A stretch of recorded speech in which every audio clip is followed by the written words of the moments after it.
Today we got two powerful and really kind of deadly teams going head to head. The Guardians of the Galaxy taking on X-Force. Who wins? Well, let's find out.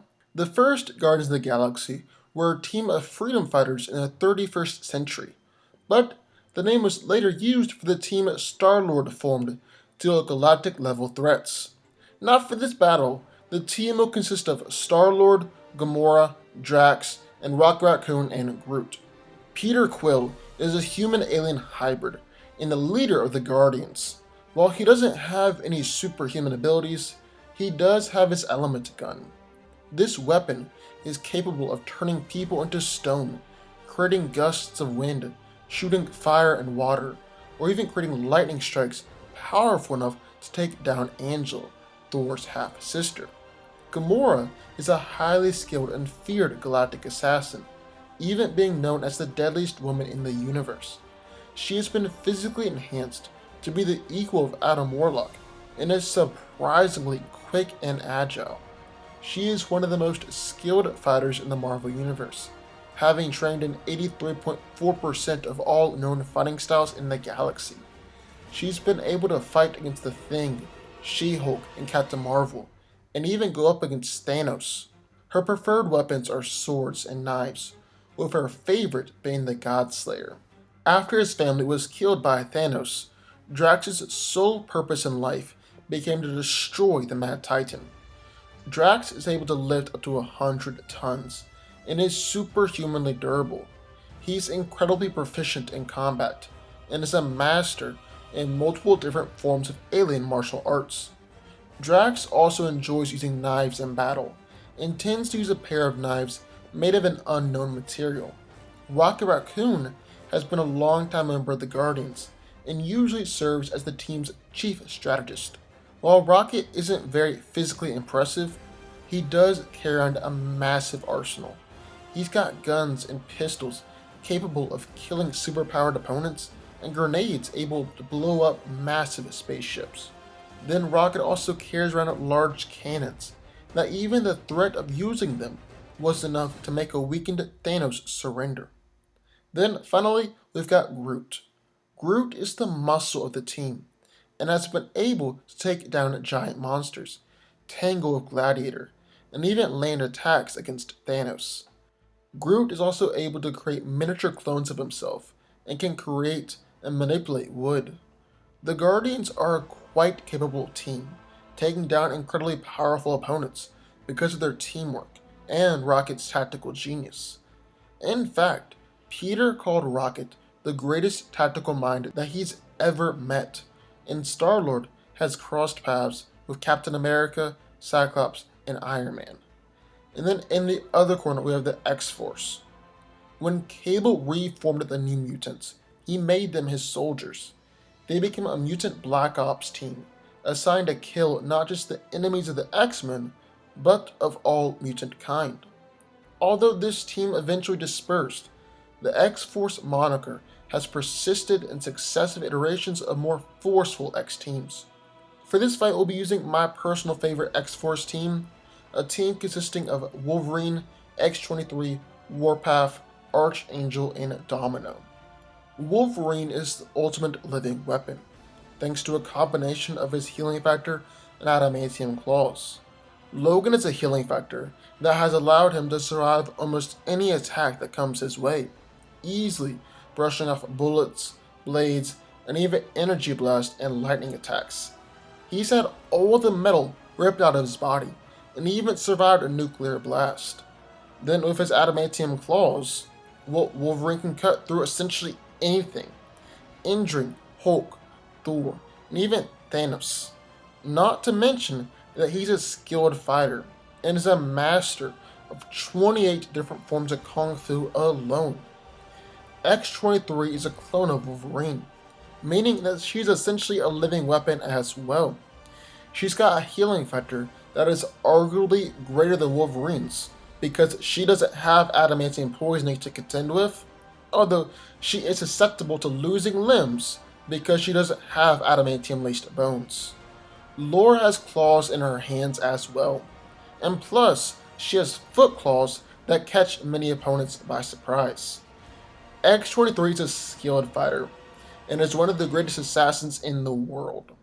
Warpath has superhuman strength, although it does have an insanely wide gap, ranging anywhere from 5 tons to 90 tons. His body is harder and more resistant to injuries, to the point where he's taken punches from Juggernaut and recovered from them. He's a skilled fighter, and is especially gifted with his 2 vibranium knives, which he has so perfectly melded into his fighting style that they are essentially an extension of his hand. After Angel was twisted into a weapon by Apocalypse, Warren became Archangel. He's been granted great superhuman strength, durability, and endurance, and his tissues were also enhanced. He has razor sharp, retractable wings that are composed of an unknown metallic object. He can control each and every feather individually, and he can throw them at people and even shoot poison tipped feathers. Finally, we have Domino. She's a skilled mutant mercenary who possesses the mutant ability to manipulate probability in her favor, giving her incredible luck. She can subconsciously affect the probabilities in different situations and make things work in her favor and against the favor of others. She's also an expert using firearms and explosives and is a highly skilled fighter. So who wins? Well, let's break it down.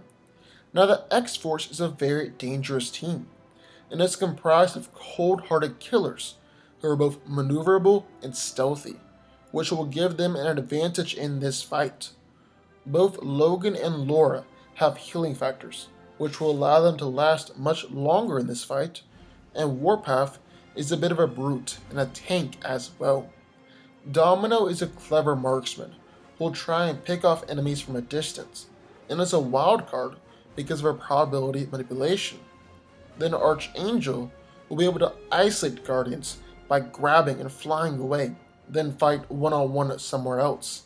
He's done this before, and I'm sure he'll do it again here. Then Logan is an experienced leader who's led many different X-Men teams throughout the years, and under his leadership, he knows how to fully utilize his teammates' strengths. The Guardians are mainly focused on fighting alien armies and galactic level threats, so the X-Force will offer them a rather unique challenge that they don't go up against on a daily basis. But honestly, the team isn't anything that the Guardians can't handle. The X-Force is just kinda outgunned here. Sure, they pack a little extra in terms of healing factors and probability manipulation, but they're just a bunch of street level characters to slightly above street level. The Guardians are taking on galactic level threats on a daily basis. But let's just talk about what makes this team so great. For starters, Tony Stark has some of the best tech in the entire world, but he has admitted that he's at least a generation behind in technology in terms of the rest of the universe. Rocket Raccoon even repeatedly embarrassed Tony and made fun of how primitive his suit was compared to even the simplest of Rocket's weapons. Speaking of his weapons, Rocket has guns and grenades that have blown up massive spaceships, injured galactic monsters, and even caused Thanos to surrender. Then Groot is the muscle for the team, and will without a doubt be the hardest person to take down on the Guardians team. He can grow to massive sizes, and this size manipulation gives him a great healing factor as well.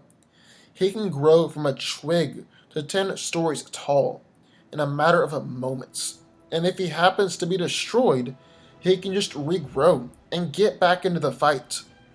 Plus, Groot is strong enough to injure Thanos on multiple occasions. Gamora is the best fighter out of everyone here, because of a combination of her skill and power. She's called the deadliest woman in the universe for a reason, and has been able to battle against Captain Marvel, She-Hulk, and even Thanos. Drax is incredibly tough and durable, and gone up against an entire army of Annihilus forces when he was abandoned on a planet overrun with the opposing army. Drax fought his way through his entire army in order to get on the ship. Then Star-Lord and Rocket are two of the greatest tactical minds in the entire Marvel Universe. They came up with a plan to defeat Ultron, and have outwitted and been multiple steps ahead of Thanos on several different occasions. The Guardians of the Galaxy are a true force to be reckoned with. Their toughest challenges will be Wolverine and X-23's healing factors, and Domino's probability manipulation, but both Logan and Laura have been knocked out and defeated before, and probability manipulation does not guarantee Domino a victory, especially with so many odds stacked against her. The Guardians of the Galaxy take the victory with this one. But what do y'all think? I would love to hear your thoughts, so sound off in the comments down below. Also, be sure to subscribe button. More videos just like this one every single day, and I'll see y'all next time.